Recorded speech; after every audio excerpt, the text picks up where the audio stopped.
Hola. Hey, Fancy Doo Hoo. How are you today? Doing good? Nina may or may not be on here tonight because she has a new fur baby. Yeah, they're kind of all going gaga at the house.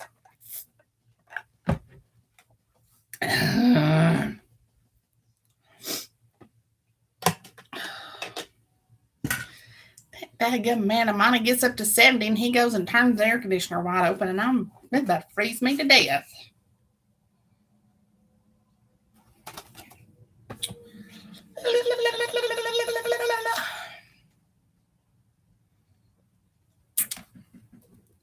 I just eat some taco salad and it's like it's all up in my teeth. Who else is on here tonight? Who's with us? Showing two. But I don't count. Ugh. So I forgot to put pants on today until about 5:30, 5:45 tonight. I normally sleep in the nude, which is fine. And I got up and took my shower, and I put this is a nightgown. See, it's a nightgown, but it's a short nightgown. It's like a sleep shirt. And I got up, clocked in, was working, and thought my eyeballs were going to pop out of my head. My head hurts so bad. So I told the rest of my team, I said, I'm going to go lay down for a little while because I'd already taken some medicine for it, but it wasn't getting any better. I said, I'm going to lay down for a little while and I'll be back on before lunch. And I slept for about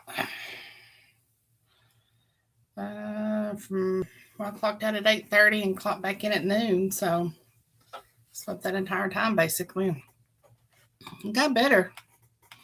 But man, this morning I thought if I could pop my eyeballs out, I'd feel better. But somewhere along the line, I forgot to put pants on. I don't know. I looked down this afternoon and I was like, might be why my legs are cold. I put them on though about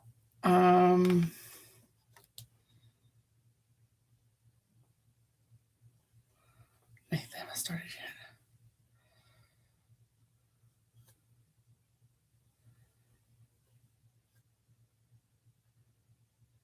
What?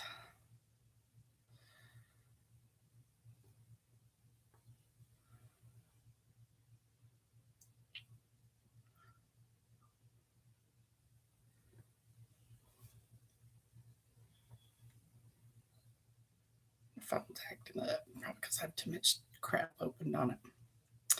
The other is asking me, has she started yet?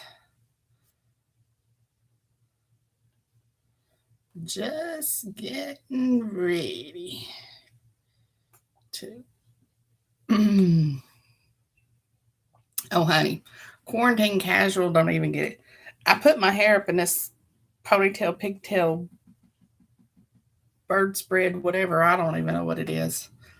And sitting up, there's my natural curl.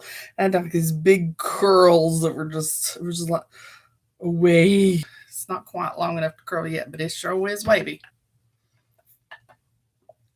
Alrighty, let's get started. We got 3 on here now. Let it build up. Okay, so this is by our buddy, our pal, my other mod, Nathan Colston, bless his little cotton picking heart. And it's called, Nathan needs to tell me how he pronounces this. I'm going to call it Sheamalight. It's book 1, Sheamalight Existence, Rise of the Guardians. And there's the cover. So it's going to be a paranormal, which is always good. All right, so let's get going.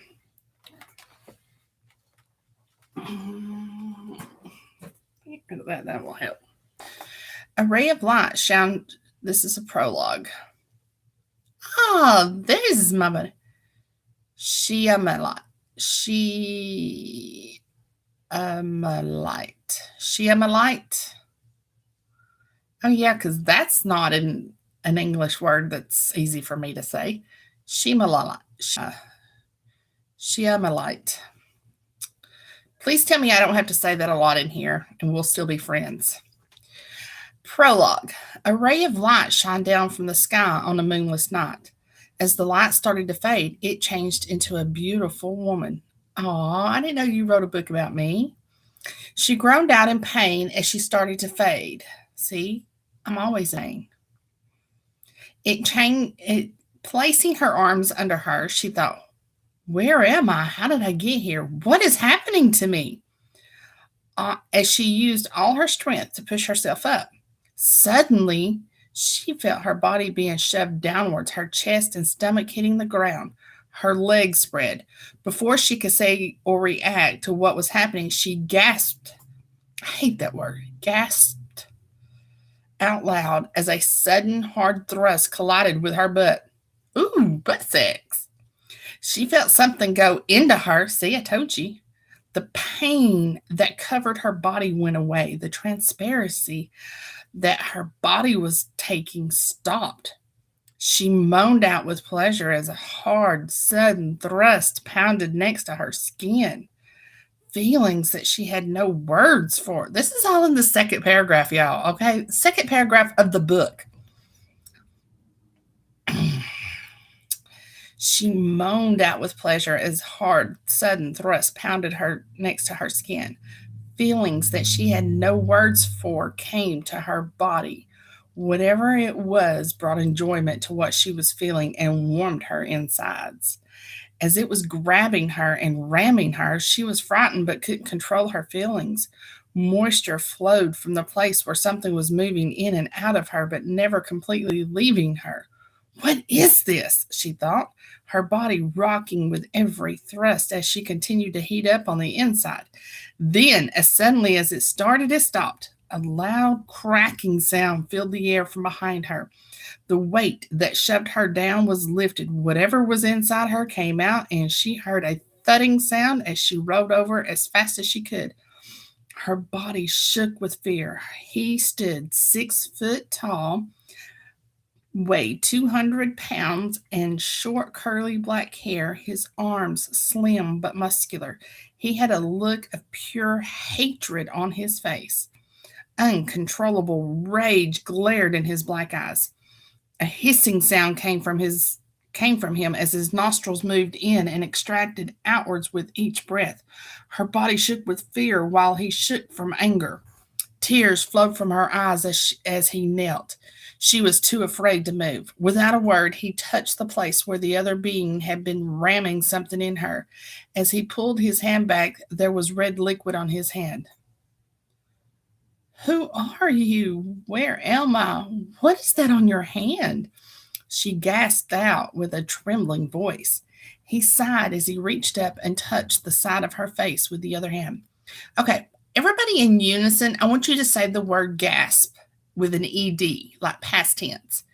And tell me how easy that is to say out loud. Just saying. He brought his let's see. His fingers had a clear liquid on them. Let's see. Where am I? She gasped out with a trembling voice. He sighed as he reached up and touched the side of her face with the other hand. His fingers had a clear liquid on them. What are you doing? She said with the same voice. He brought his hand up to his mouth, sticking his tongue to the hand that had the clear liquid on it. His voice was filled with the same rage that showed in his eyes. As he looked around slowly, he said, I never thought I would see one of you again. You are either lucky or unlucky. At the moment, I do not know which. You were taken from your family, and now you are one of them. She swiftly moved away from him. That is impossible. The man stood slowly. It is called sex. It is a way of reproduction for these beings. Her eyes opened wide and her hand went to her mouth. Her breathing became more labored as he continued speaking. In case you do not understand the meaning of what I just said, you joined with a creation, becoming one of them. Before you ask, I cannot take you to your father. As best I know, none survived the attack of the one you created. This is not the existence your father created. You are the last of your kind, the light of death. She stood and walked over to him as she tried to place him in her memory. He said, do not mistake my look for what I truly am, but never try to assume I am not all that you see. He turned and walked away. As he was walking away, she called out to him, what do I do? Fear was evident in her voice. He said back to her, fools act before thinking. Often they do so with half truth. I am not a fool. If this was a trap, it will be discovered soon enough. You are alone. No other survived with you in case anyone asks you that. She said louder, but that would be a lie. He stopped but didn't look back. Then judge what is better, telling a lie with a hope or telling the truth that will most likely bring certain death. His voice filled with even more rage as he said slowly, something brought you here. He said slightly faster. The questions you ask need to be answered, along with who and why. He looked back over his shoulder. Then we worry about those things you created. Where you came from, you were the light that carried the dead to the afterlife. I will call you Sheamalight. Zilman, god of hate, will show them why I was made a god. With that, he vanished into the darkness. Near the end, it stood at the edge of existence as the war raged on. The Guardians were fighting with all they had, but it knew the Guardians would fall to the darkness, fall to Darkmail. Many worlds, realms, dimensions, and inventions had already fallen. It looked at the book of Dungar in its hand, and then it turned and vanished into the emptiness behind it.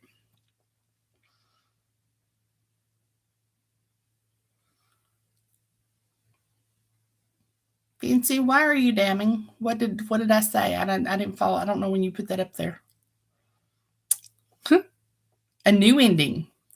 The things I saw were surreal and horrific. Since the dawn of the eternity, no one had ever witnessed the things I was looking at. I did not have my bearings. I didn't know if I was alive or dead. It was like knowledge had left me.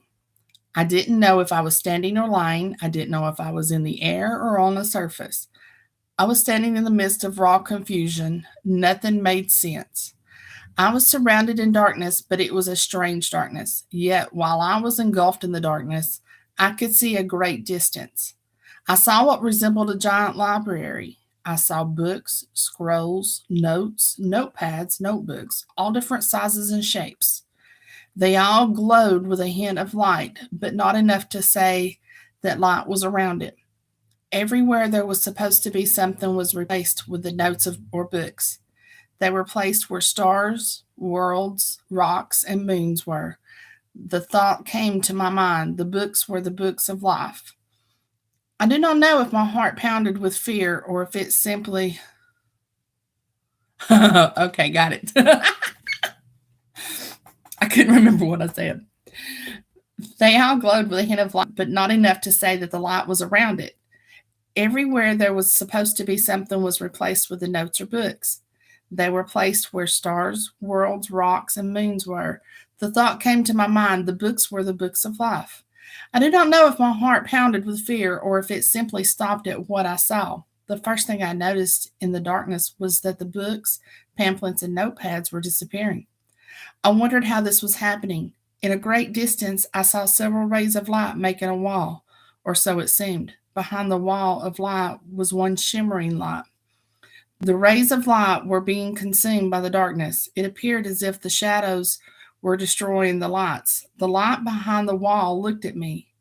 I do not know how it saw me, but it did. They say When you die, just before you die, you see a light. That much is true. They also say your life flashes before your eyes. That may have happened for some, but the lives I took flashed before mine. Young, old, men, women, infants, all of them. Did they all deserve to die? No, but not all of them deserved to live either. The light shined around me to take me to the afterlife, but there was no afterlife. Then I noticed I was still breathing. My last few breaths, I knew. The darkness made one mistake, one that it would regret someday. It left me for dead and didn't kill me. I had to leave. I needed time to heal, but I would return. That was when a strange feeling came across me. The light took the form of a woman. With one hand, I grabbed her, and with the other, I grabbed a book. Written on that book was one word: Earth. I dug deep within myself, calling upon two things I had never called upon: the gift of my birth and the gift of his family, called the last gift. The darkness looked at us. I said, I am Zilman, god of hate. Trust me, this is not over. As we vanished, I felt tears hit me all over like rain. I knew where every tear came from, for I was the one that decimated the men, women, children, and even infants they came from. My past was calling to me as if I was the only hope they had. Chapter 1: The Existence of the Cursed. It was a feeling unlike anything I had ever felt before. Every inch of my body ached, burned as if I was on fire. It was like I was trying to die, but death wouldn't claim me. Despite all that my body was feeling, I knew from what I saw that we couldn't be in our existence. First, there was a hard thud, followed by a flump.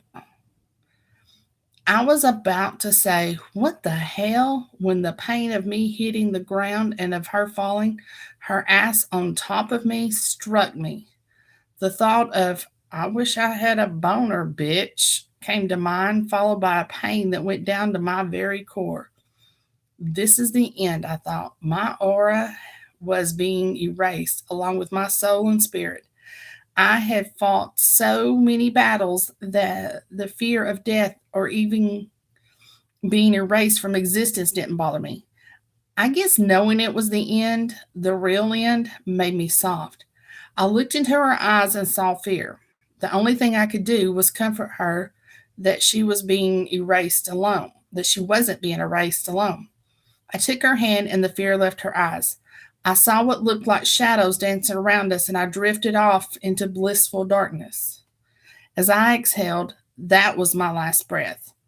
It was my last thought. My sight blurred, but her voice was angelic. She said, we stopped the gods from banishing you. You could see through, we could see through you. This is the milk of an expectant mother. Drink it. It will give you strength. I wanted to scream at her. I am not a damn infant. I was hurting so bad I didn't even know if I had a freaking body. Along with the fact that speaking was out of the question, drink the shit and hope it doesn't hurt going down was about the only thought I could muster. I do not know how long I was like that, only that it took a long time for me to be able to speak. One night, at least, I thought it was night, I felt arms come around me. You are freezing, I heard. Her body was warm and I found myself holding on tight to her. As I held her, I heard her voice again. Thank you for saving me, Zelman, god of hate. As we held each other, shadows danced across around us. I was changing on the inside. They say there is a thin line between love and hate. Can it be the monster inside of me is tired of fighting? I asked myself as I felt a tear fall on my shoulder, and I immediately felt stronger. Is it her pain, fear, or the tear itself? I asked myself. They aren't coming from here, a man said from outside. The cursed above helping others? a woman replied. Maybe they can help us. If not, we can say we kept our decency. We cannot have a love that is true, but we can have friends. The God didn't forbid that. Then sounds of screams filled the air. I found the strength to stand. A woman was holding on to her young daughter, her young girl, that was being pulled by some unidentified force. I held out my hand and my sword came to it. I threw it with all the strength I could muster. It flew towards the one pulling the girl. I fell to my knees. That was all I had. The rage in my heart started to feel again. As I knelt, the smell of woodlands blew across me with a hint of water. A lake was very close. Laughter filled the air as my sword stopped. It started back towards me as the blade was getting close to me. The woman that came here with me appeared. She grabbed the handle, flipped it, and as fast as lightning, it went back towards the attacker. A groan of strain came from her as she threw it. Her hand glowed, and the sword blade stopped at the head of the one holding the girl. The sword hovered. You will release her now, she demanded. What or whoever it was released her and vanished. The goddess looked back at me and said, Partial to the girls, are you? The sword came back to her hand as I tried to get up and couldn't. I said as I glanced at the huts and dwellings that surrounded us, the huts looked to be of primitive time. Partial to partial to those that helped me. If they knew who I was, then they would have let me die. She walked over to me, as did the girl. As I was being helped up, the faces of those that I have killed flooded my mind. In their eyes was desperation, the same as the ones looking at me now. She said to me, Be mindful of your feelings. We cannot stay. Darkmail will never stop looking for me. He will do to the existence what he did to ours. I was about to reply when the girl grabbed me and said, Let's dance. Before I could say anything like, I don't dance or I can barely stand, we were moving. There was great power visible in her movements. Every time her body touched mine, she would flush a little. I looked into her beautiful blue eyes. Where am I and who are you?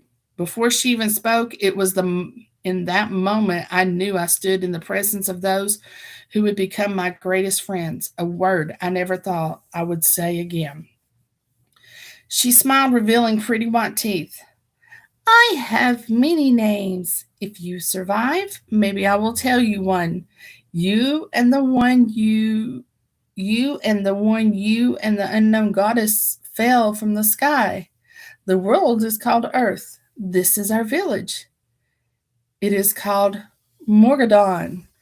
As I looked into her eyes, I had a strange feeling she was looking to me for hope.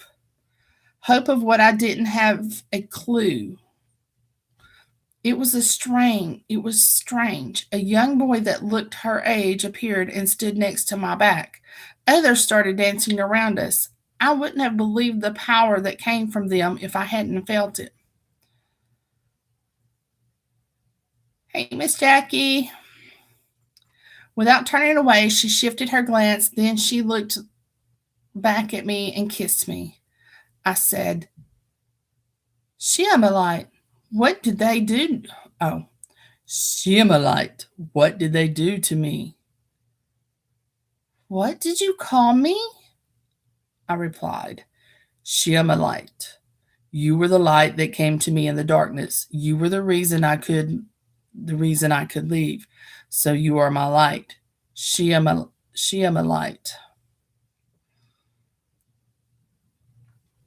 Sheamalight said, They did the same thing to me.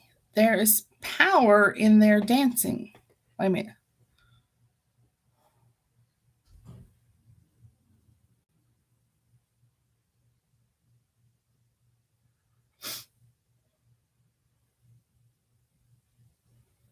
Try to figure out which character's which here. I've got lost.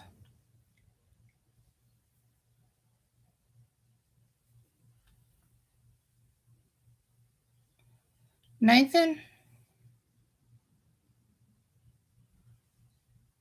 The girl that grabbed him to dance, is that the Sheamalight?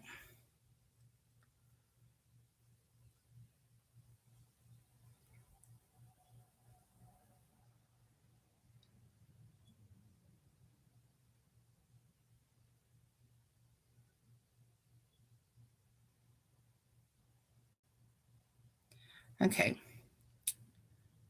They did the same to me.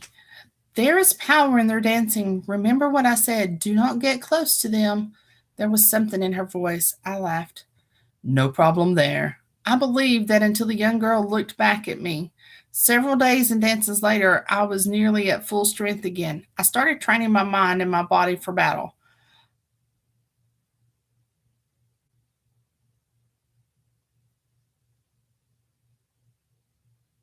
Okay.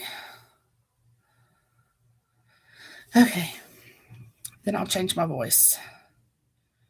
Sheamalight, what did they do to me? What did you call me? I replied. Sheamalight, you were the light that came to me in the darkness. You were the reason I could leave. So you are my light. Sheamalight. Sheamalight said, they did the same thing to me. There is power in their dancing. Remember what I said. Do not get close to them. There was something in her voice. I laughed. No problem there. I believed that until the young girl looked back at me. Several days and dances later, I was nearly at full strength again. I started training my mind and my body for battle. I was close to a lake, and the girl watched me constantly. The boy was always at her side. The boy had brown hair and brown eyes and a well fit body. He looked to be a teen, 16, maybe 17. The girl would have been about the same age. She had curly blonde hair and blue eyes. I asked, I heard her ask Sheamalight, if you are not from here, then where are you from? How did you come to be the way you are? What is the creature that you said killed everything? Not the question I wanted to ask, but that would be helpful to know. I could hear the pain in her voice as Sheamalight said, my father came from nowhere and stood up on nothing. He created all that was known. He walked among the countless beings, realms, and dimensions, teaching everything to grow and become what he was created to be. He came to love the things he created. So he gathered everything he created and took it back to the nothing from whence it was he came. He called them his children, and they called him Father. He bestowed upon them great power. He called the nothing where they were the void. For eons they lived until one day several of his children wanted to give him something in return for all that he had given them. A child of the Creator decided it would give his father a living gift by making an existence of its own for him. After it was created, it would present it to his father as a gift. All the others decided they would do the same thing. They went out and made a creation. Once the creation was made, they went to their father and took him to many creations. They presented them to him as a gift.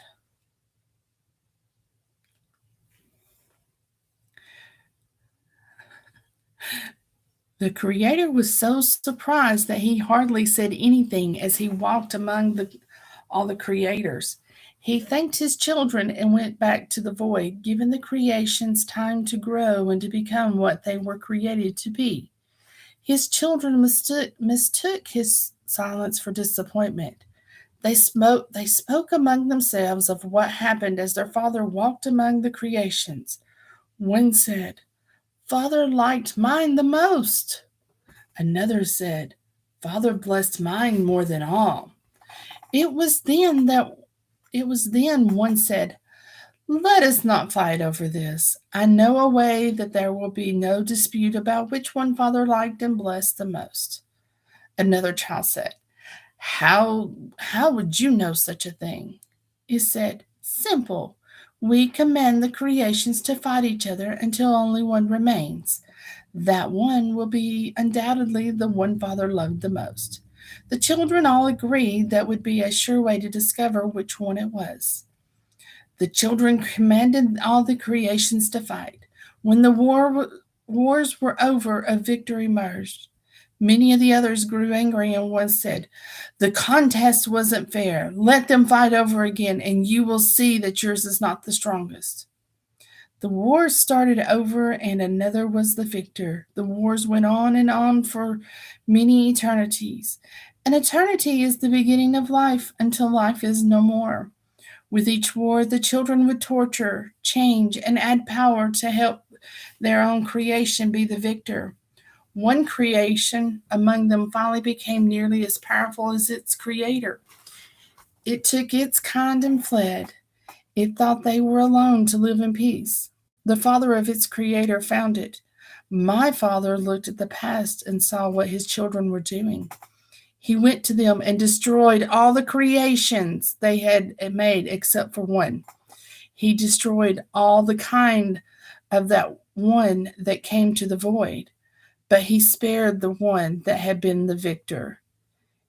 It was called Darkmail, but not those like Darkmail. The Creator became extremely angry with his children.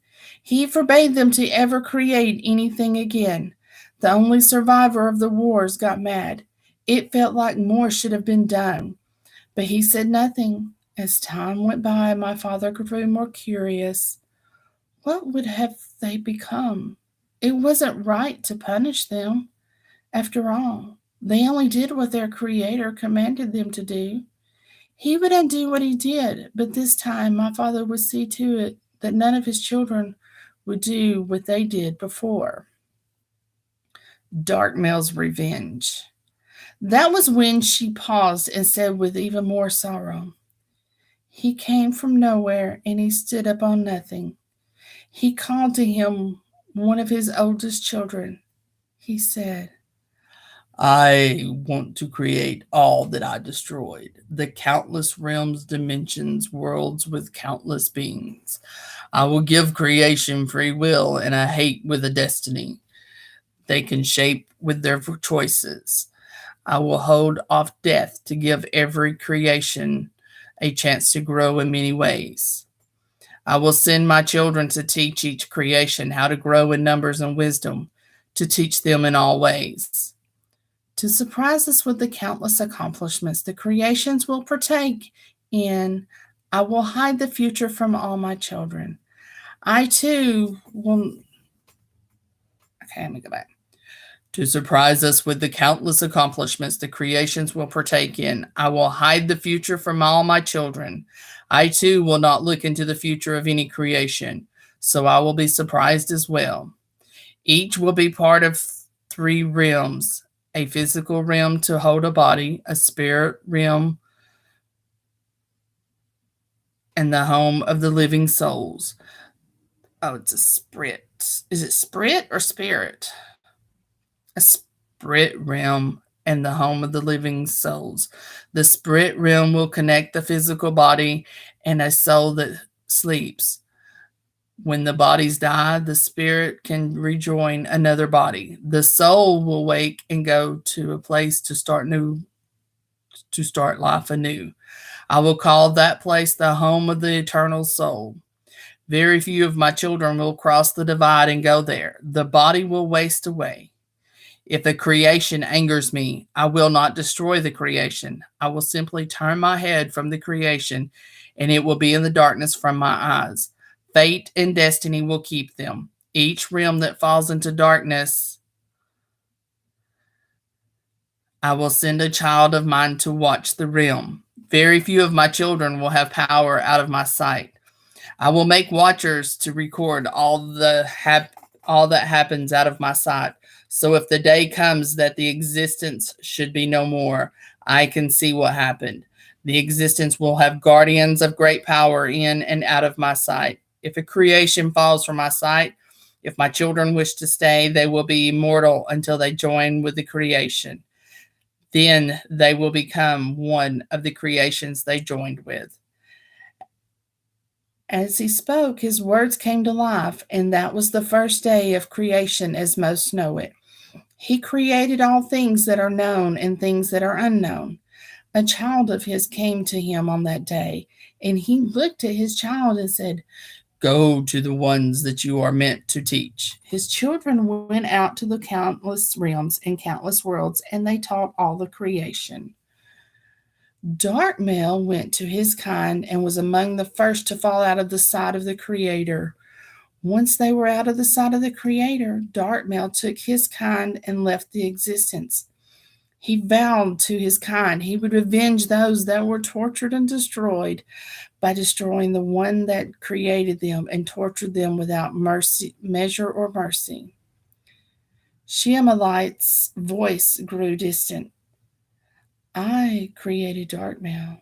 I was proud of my creation when it was victorious, hated it when it was defeated. Later, I came to hate the things I did. We all did once, we taught the many creations. But that was then, and this is now.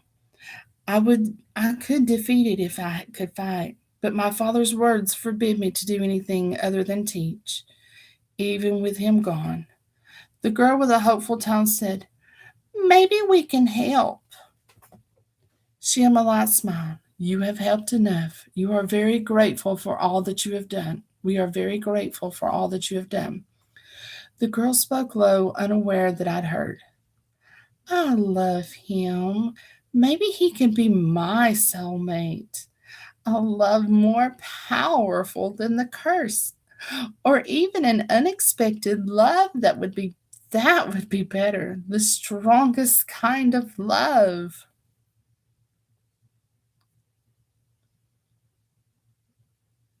Oh, for Pete's sake, is that book? Sugar. Please tell me I'm not going to read that about that tonight. That's, ugh. Okay. I've heard so much about the 5-inch tongue. I'm about over it already, so sorry. An old familiar rage burned inside of me as Sheamalight said, He is Zilman, god of hate. He cannot love anyone. What the girl said caused the rage to boil in my body. I am cursed.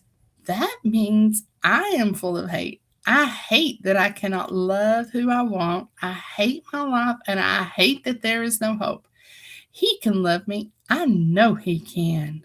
It's because you're a 16-year-old teenager. For the first time, for as long as I could remember, I wanted to say I could love. The girl said, It was me that spotted you being what you called erased. It was I that fed the two of you. I do not think you owe me anything because it was the right thing to do. But do not say he cannot love or I cannot try to win his love. She was a young teen, just becoming a woman, with beautiful, long, flowing, curly blonde hair that blew in the wind. Her eyes were the color of the sky on a clear day.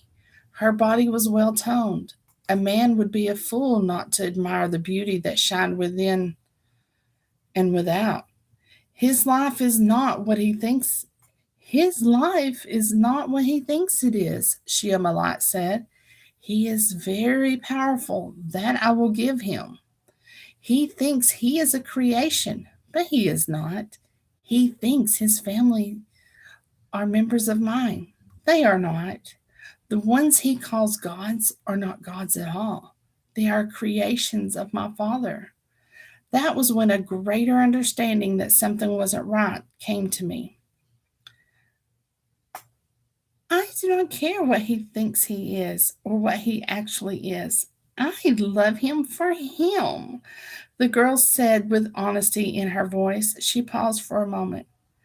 I love you too, Sheamalight, but not in the ways of a lover. Tell me his life in the way he believes so I can see for myself why I shouldn't love him.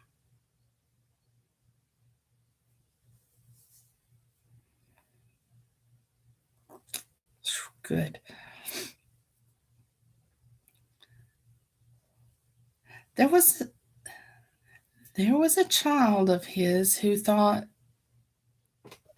he thought was a creator, lived by the same rules as us. History repeating itself, Sheamalight explained.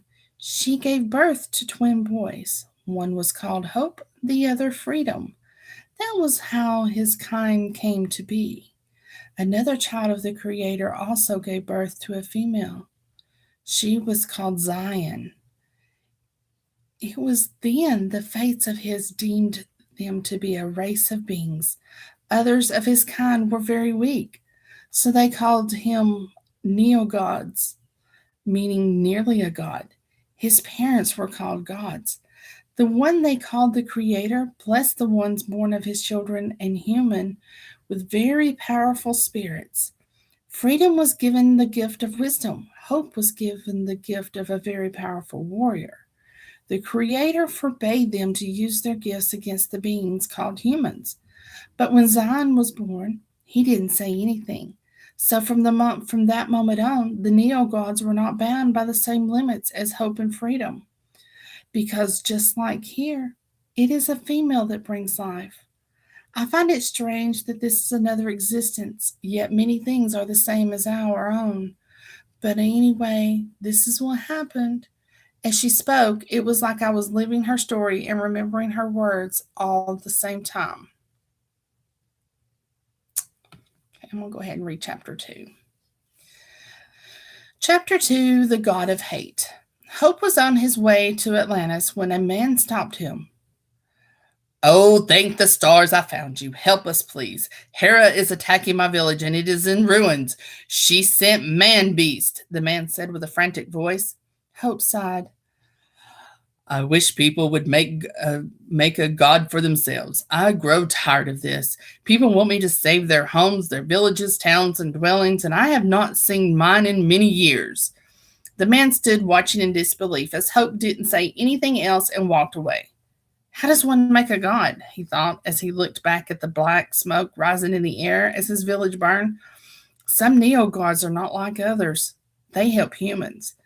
We will use them, have them join with each other, and the blood of the gods will be combined. The god we make will leave Olympus in ashes like they left our villages. When Hope walked into Atlantis, his home that he left long ago, he saw that many of the buildings were in ruin and he didn't see anyone in sight. He walked further into the city and heard a stone move. He looked in that direction the sound came from. "Brother," he called out.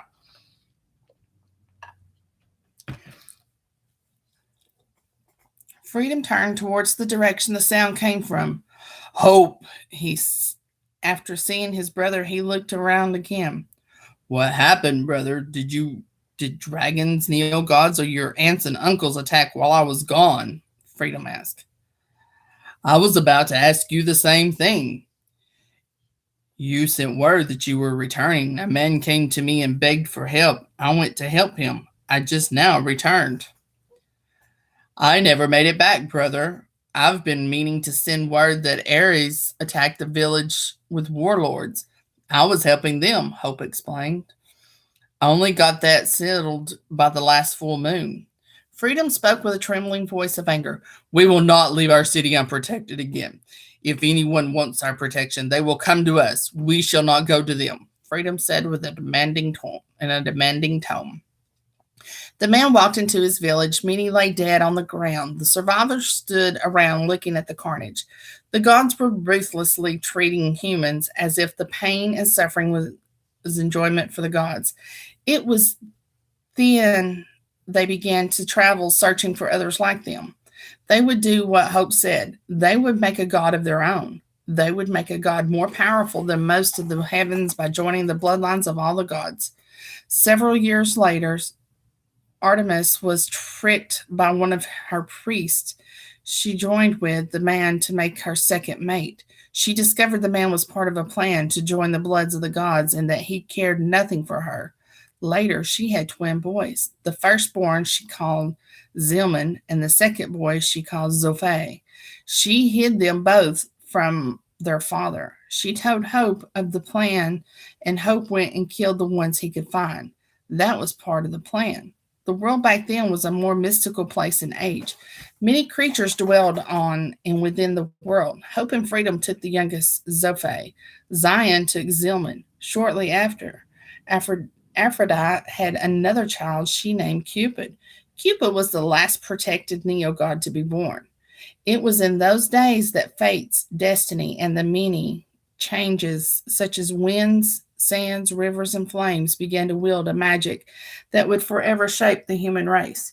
History was a habit of re- History has a habit of repeating itself.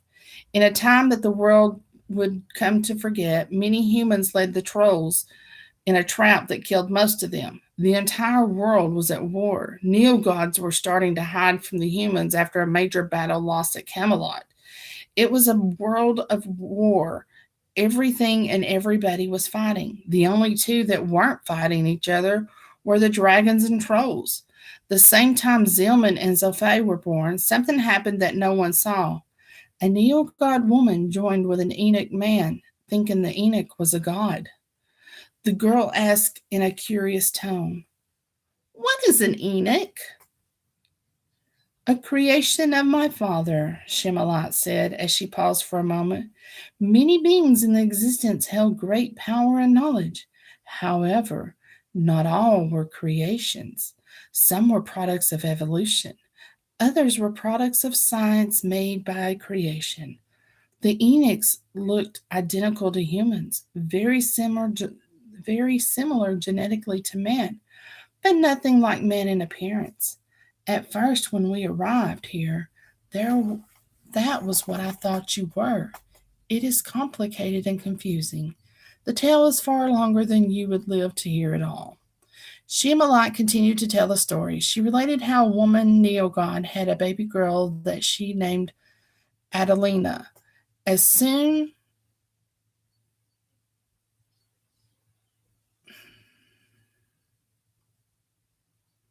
what?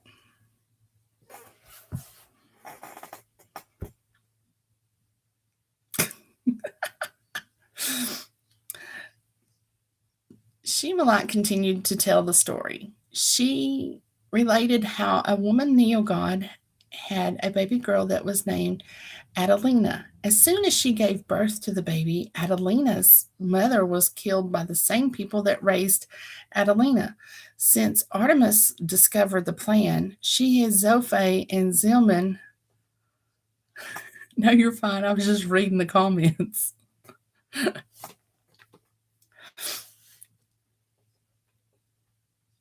Uh, she hid Zophei and Zilman from the people trying to make a god. So they started to make another neo god male. Zion took Zilman out of Camelot and he became a gladiator. Like the gods, his blood could pass the test of Atlantis, and other neo gods couldn't tell he was a neo god. It would be best for him to live out of the city. In less than a year, Camelot was in ruins due to the wars that were going on. But the wall still stood tall and the neo gods couldn't get in. It all started when a man named Zilman had, and he looked just like his father. He told the others, and they planned to join the lines of Zilman and Adelina. The supposed father of Adelina followed the tournaments. Zilman was in town for a tournament. A breeze blew. Zilman looked around and spotted a woman. Not very tall. She was slight in stature. She had long, beautiful black hair and eyes of hazel green. As she walked, a strange feeling came over her. As the breeze blew across her, she suddenly felt a stabbing pain in her belly. She bent over, grabbing her abdomen, looking to make sure she didn't see any blood. "Are you okay?" she heard. "Yes," she said as she stood. "It felt like I was stabbed and something ripped out of my belly," she explained, wiping the tears from her eyes. Although it was never proven by anyone, many speculated that was when something took the eggs from her. Zilman looked down. "I don't see any blood. Maybe it was hunger pains. Let me buy you something to eat. But first, what is your name?" "I am." It was then he came to mind, the one they loved. What was his name? Yes, Nathaniel. They said the they said it means the gift of God. Some called him the heart of an angel. His hate for humanity was second to only one, mine. War was his father and deception his mother. Life was his only love and death his best friend. He was taught like no other. With a smile, he replied, "How do you know?" My father follows the tournaments. We have won a lot of money betting on you. Smiling, he gently took her. I know a place where the food is good. Allow me to get you something. They walked to an inn to get some food. There is one thing I said. If I ever met you by chance, oh, wait a minute. There is one thing I said. If I ever met you by chance, I was going to ask you, Adelina said as she ushered the chair under her. As he ushered the chair under her, I've seen you fight in many tournaments, somewhere, somewhere to the death, yet you have never killed anyone. Why is that? If you're not willing to kill, then why fight in such a battle? Why leave them mortally wounded where they cannot finish the fight? Why not just kill them? Zilman considered as he walked around and sat across from her. There are many reasons a gladiator fights. Some fight for the prizes that can be won. Others fight because they like to kill. Some fight to win their freedom. Me, I fight because I like the challenge it brings. True, I could kill very easily, kill my opponents. Leaning back in his seat, he said, but I look at death differently, I guess. I want the challenge, not the prize or even the recognition. My teacher once told me something. When I first started training, he said, you see, when you kill someone, you take so much more than just victory. You take away all he has and all he will ever have. You take a son away from his parents. You take a father from his children. You take a husband away from his wife. If I had those things, I wouldn't want to lose any of them. So who am I to take the things I wish to keep from others? They may not have the same outlook on it as I do. They just cannot fight as well as me. I must admit, I have never seen you lose a single match, she said softly, as if she was afraid to have said that. I have never been defeated in any match, even to the death of last man standing, Zilman said with a hint of pride in his voice. How many tournaments have you fought? Close to 200 now, he admitted proudly. Are you not afraid your luck will run out? She asked curiously. Zilman laughed. Luck is something I do not rely on. My trust is in my skill. If I ever win a match that I feel I was lucky, that will be my last fight. Overconfidence can be made into a weakness, you know, she warned timidly. Zilman smirked. Now you are trying to put words in my mouth. I step in the arena knowing that I can be beaten. When I face my opponents, I know just one thing. There will be one loser and one winner. I look at every battle as if the person I am facing is better than me. I know one wrong move and he will be the victor. The crowd vanishes in my eyes and we are the only two people on this world. Others parade around the crowds and try to intimidate their opponents.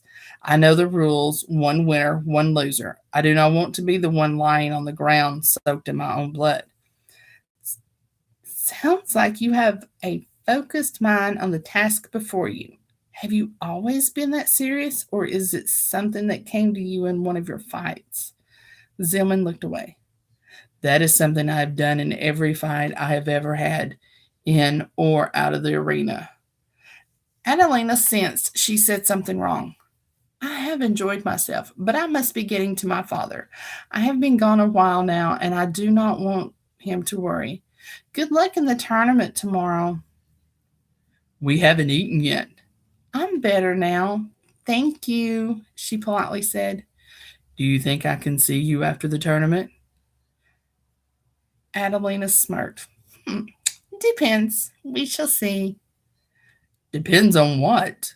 Zilman asked curiously.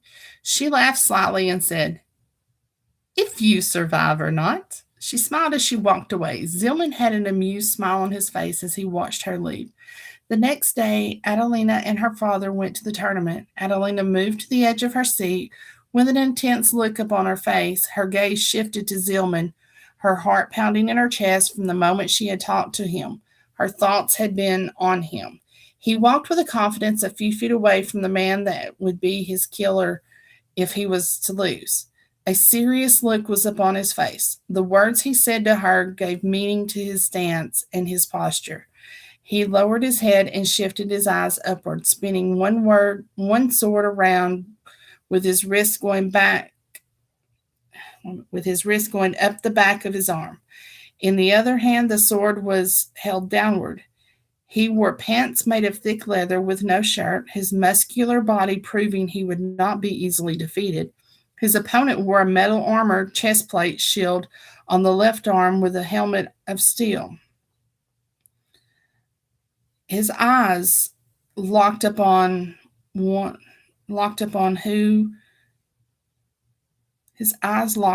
one who had said was the greatest gladiator to walk into the ring. Sweat trickled down the bodies of the two who held each other's gazes. The sound of a gong being rung filled the air. The two men slowly started circling each other, measuring each other, deciding what would be the move that began the battle. The man swung his sword. Zilman countered spun and brought the sword that was clasped next to his arm outward. The man leaped back, just missing the blade. The tip of Zilman's sword scraped the chest plate as it went by. Silence filled the arena as patrons looked on with excited anticipation. As Zilman's shoulder moved past with the sword, the man swung the shield to shove Zilman, but Zilman countered with the sword, spinning back, hitting the shield, stopping the blow. The man swung his sword as Zilman countered and blocked, bringing his left leg upward and kicking the man in the stomach. The man didn't feel it, but the impact of the kick caused him to stagger backwards. His eyes opened wide as Zilman swung both swords at the same time. The man blocked one sword with the shield and the other with his sword, but was still off balance. Zilman kept rushing forward with a confident look upon his face. The man struggled to get his balance back, but Zilman's advance only increased his moving backwards. As he landed on his back, he shifted into a roll to avoid being stabbed with a sword. Zilman anticipated his move and kicked upward as the man rolled into his kick. The impact caused the man's momentum to change directions, and Zilman brought his sword downward. The man anticipated and blocked Zilman's sword with the shield, then swung his sword, forcing Zilman to move back a little. But Zilman was killed in the art of battle and dodged the sword and continued his assault. The man shifted to try and get up, only to find Zilman's assault to increase with speed.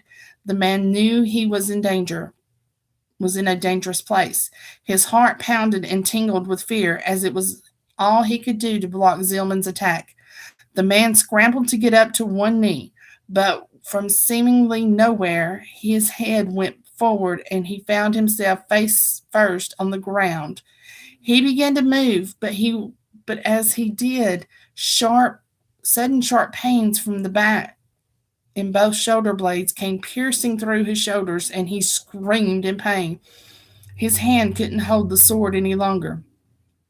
As the ground began to be covered with his blood, Zilman's sword went deep into the ground. The man felt Zilman pull his sword from his hand. He tried to move, but the pain slowed him. There was a sudden burn in both his legs, followed by pain. I'm dead, he thought, as the pain covered his body. Suddenly, the pain in his shoulders increased, and his body felt as if it was being lifted upwards with the sudden jerk of the swords being pulled out. He screamed in pain. He closed his eyes and waited for the blow to end his life. The sound of the cheers erupted as the people screamed and cheered. When a moment passed and the pain was still great, he rode to see the victor walking away. Zilman didn't play to the crowd. He simply walked to the gate for it to be open. He looked back at the man lying on the ground. It was in that moment the man knew everything that was said about Zilman was true. He didn't fight to kill, nor did he fight for fame, prizes, or trophies. He fought only to see who the better fighter was.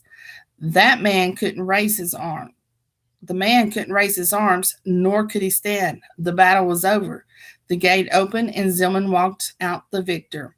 After the tournament, Zilman saw Adelina and her father.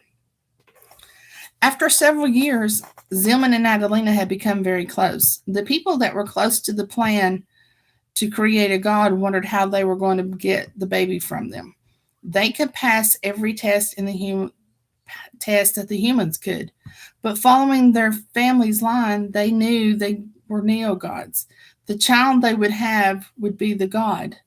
Finally, they would have someone to fight the gods. No one knew just how powerful Zilman and Adelina were.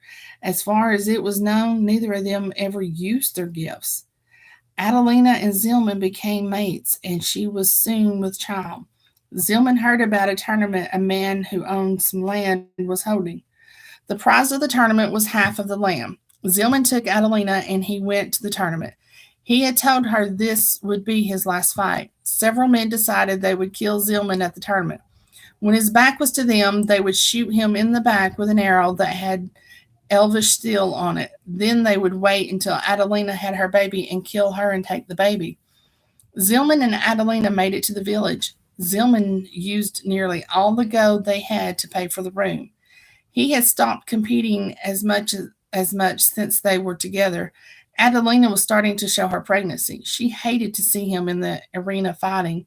There were so many people entered into the tournament. It was going to last several days. Zilman knew this was good. This would be good of his greatest. Zilman knew this would be one of his greatest fights to win. On the final day of the tournament, Zilman was getting ready to go to the arena. Adelina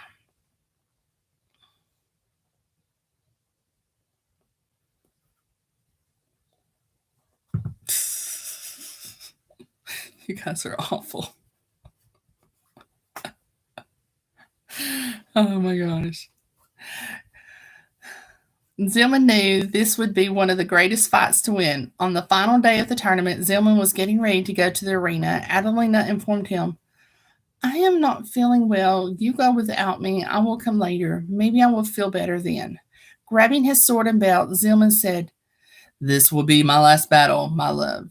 It is a shame you will not be there to see it. I hope you get to feeling better. I dedicate this fight to you and to our child. It will be the beginning of a new way of life for us all. He looked at his sword. This old sword has been a good one. Pity I can't fight my last battle with another. Let it retire without another gash to mend. He walked over and gently kissed her lips and said, I have 3 fights today. Then my fighting days are over.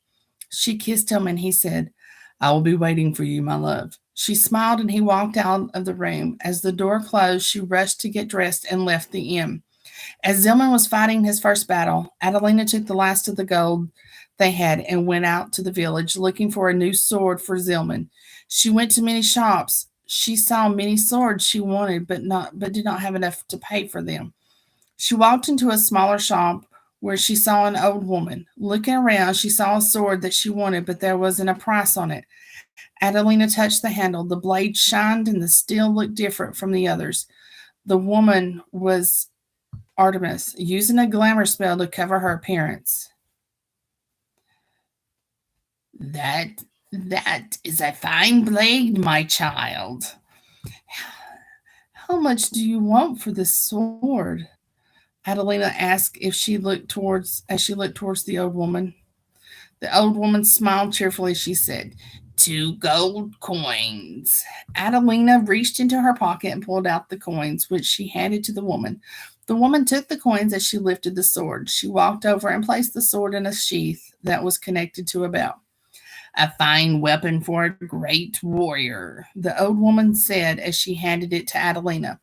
Adelina smiled.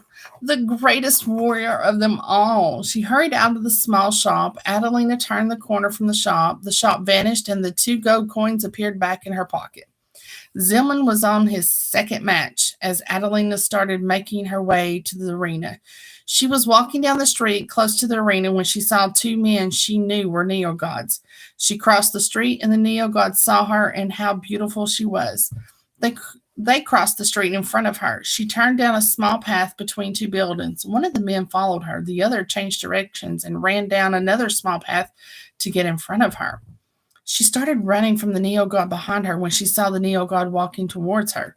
She was trapped between two buildings. Instead of using her gift, knowing what the humans did to pregnant Neo-Gods, she moved as far away from him as she could and ran. I wish I knew how to use this sword, she thought as she started to move fast. As she got by him, he grabbed her. She dropped the sword and hit him as hard as she could. He threw her down. She screamed as loud as she could, since she was close to the arena and hoped Zilman would hear her. Zilman stood with his sword in his hand. He swung it, and the blow was blocked. A low dagger went towards his arm. He released the sword, and it fell as the dagger caught the handle of the sword. Zilman smiled. A voice raged in his head, Adelina's voice screaming Zilman's name. Something was wrong. He could feel it. Zilman heard her in his heart, and he appeared beside her. How did this happen, he thought. When he saw the Neo-Gods, rage poured through his body. He grabbed the one by Adelina by the head with such force the man thought his head was going to come off. Lifting the man, Zilman threw the body. As he did, the head actually fell off. The body flew through the wall it collided with. The other Neo-God changed directions. His eyes became hollow, his skin pale, and he looked as if he was dead. He called upon his gift within his body as he moved towards Zilman. Zilman saw the sword on the ground. Adelina moved swiftly behind him as Zilman grabbed it. The man had already drawn his sword. "You are a dead man," the man spat. Zilman felt his heart beat with pure rage as he started walking towards the man, sword held by his side. The man lifted the sword and swung. Zilman sidestepped the blow and brought his sword up, cutting the man's arm off at the shoulder. The man screamed out in pain. Still spinning, Zilman brought the sword down and the other arm fell to the ground. The man screamed again, this time louder. "Father!" he cried out as he dropped to his knees. In the midst of his scream, silence filled the air as Zilman's sword sliced through the neck, removing the head of the would-be attacker.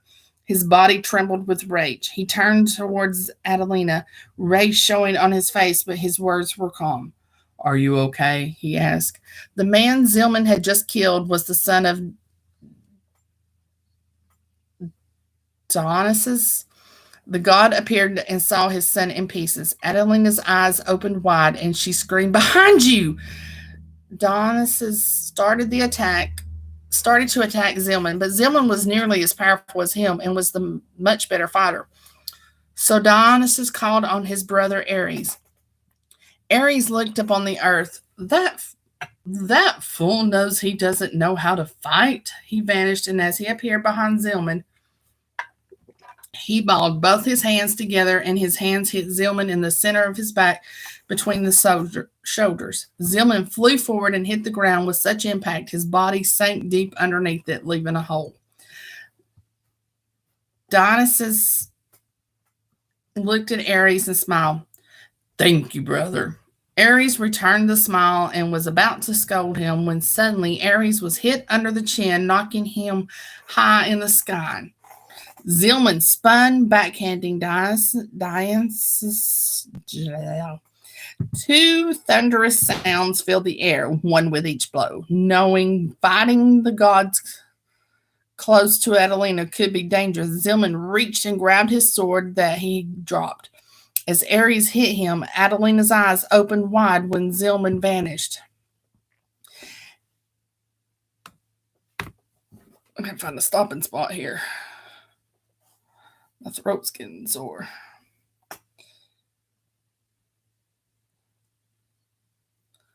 Let's see. Where did I stop at?